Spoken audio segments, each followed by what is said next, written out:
കറുപ്പും വെളുപ്പും ചാനലിലെ സായാഹ്ന വാർത്തകളിലേക്ക് സ്വാഗതം. ഇന്നത്തെ പ്രധാന വാർത്തകൾ. കൊല്ലത്തെ സ്കൂൾ വിദ്യാർത്ഥി ഷോക്കേറ്റ് മരിച്ചു. തേവലക്കല ബോയ്സ് സ്കൂളിലെ 8ാം ക്ലാസ് വിദ്യാർത്ഥിനി മിഥുൻ സ്കൂൾ കെട്ടിടത്തിലെ ഇലക്ട്രിക് വയറിൽ നിന്നും ഷോക്കേറ്റ് മരിച്ചു.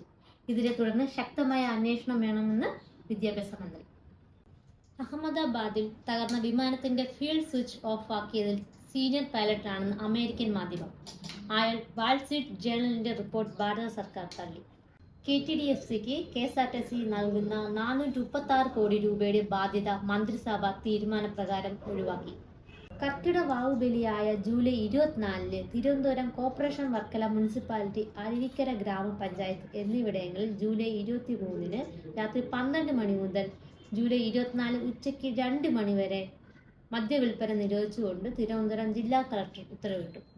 ഇന്ത്യയുടെ അത്യാധുനിക വ്യോമ പ്രതിരോധ സംവിധാനമായ ആകാശ് പ്രൈം വിജയകരമായി പരീക്ഷിച്ചു. ബംഗ്ലാദേശ് മുഖ്യ ഉപദേശകൻ മുഹമ്മദ് യൂനിസിനെതിരെ നടന്ന ജനകീയ സമരത്തിൽ 4 പേർ കൊല്ലപ്പെട്ടു.